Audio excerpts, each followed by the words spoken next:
Welcome back to Sangeeta's kitchen. আশা করছি আপনারা প্রত্যেকে ভালো আছেন, আমিও ভালো আছি। আর আজকে আবারও রান্না নিয়ে চলে আসলাম, আরও একটা রান্না। আজকে রান্না আলু সয়াবিনের তরকারি। এই আলু আর সয়াবিনের তরকারি দারুণ লাগে খেতে, কিন্তু সেটা যদি দারুণভাবে করা যায় অবশ্যই। তাহলে চলুন আজকে সেই আলু সয়াবিনের তরকারি রেসিপিটাই আপনাদের সাথে শেয়ার করছি। কি কি লাগছে সেটা প্রথমে দেখে নিই। এই যে প্রথমেই কিন্তু সয়াবিনগুলো ভালো করে সেদ্ধ করে নিয়ে তার মধ্যে স্বাদ অনুসারে নুন, শুকনো লঙ্কার গুঁড়ো, আদা, রসুন, পেঁয়াজ, টমেটো আর কাঁচা লঙ্কা, আর সাথে পরিমাণ মতো হলুদ, পরিমাণ মতো সর্ষের তেল দিয়ে খুব ভালো করে সয়াবিনটাকে মেখে নিতে হবে।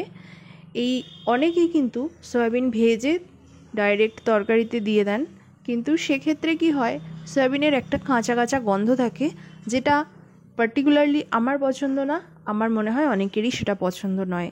ঠিক এরকমভাবে আগে থেকে মেখে রাখলে মশলা দিয়ে এটার কিন্তু টেস্টটা ঝোলে দিলে দারুণ হয়।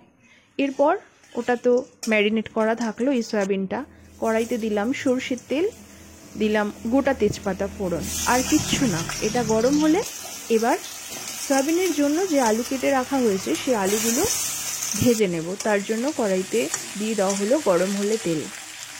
এবার ভালো করে নাড়তে হবে, আর এর মধ্যে দিয়ে দিতে হবে পরিমাণ মতো স্বাদ অনুসারে নুন দিয়েও ভালো করে আলুটাকে ভালো করে ভেজে নিতে হবে। তো সম্পূর্ণ রেসিপিটা আপনারা দেখতে থাকুন। এরকম করে রান্না করলে কিন্তু দারুণ লাগে, মানে বলতে পারেন মাংসর মতো খেতে হয়।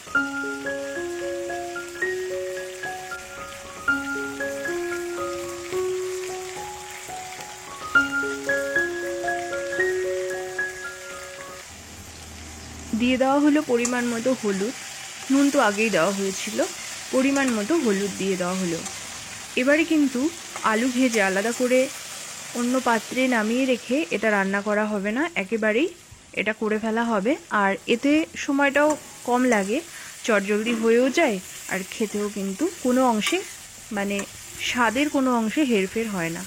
দিয়ে দেওয়া হলো শুকনো লঙ্কার গুঁড়ো, হলুদ, শুকনো লঙ্কার গুঁড়ো দিয়ে আলুটা ভালো করে ভেজে আগে থেকে যেই মশলার পেস্ট বানিয়ে রাখা হয়েছিল, আদা, রসুন, পেঁয়াজ, টমেটো আর লঙ্কা, সেই মশলার পেস্ট দিয়ে ভালো করে আলুটাকে কষানো হচ্ছে।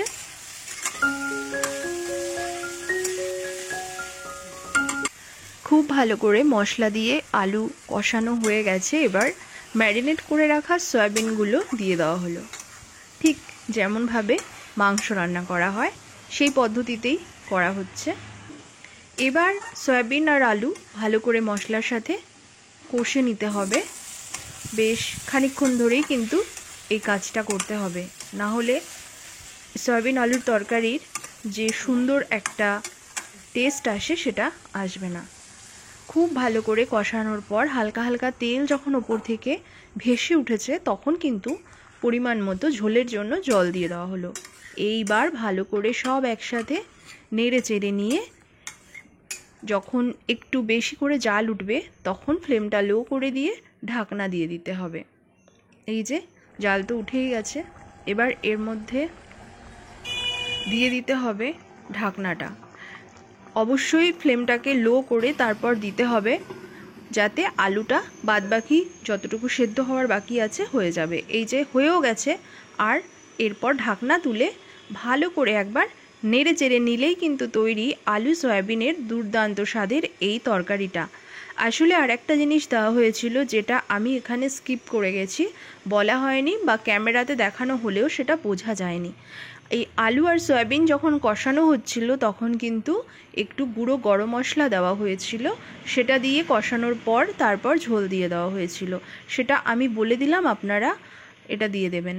তো আজকের এই রেসিপিটা আপনাদের কেমন লাগলো অবশ্যই জানাবেন, ভালো লাগলে অবশ্যই একটা লাইক করবেন।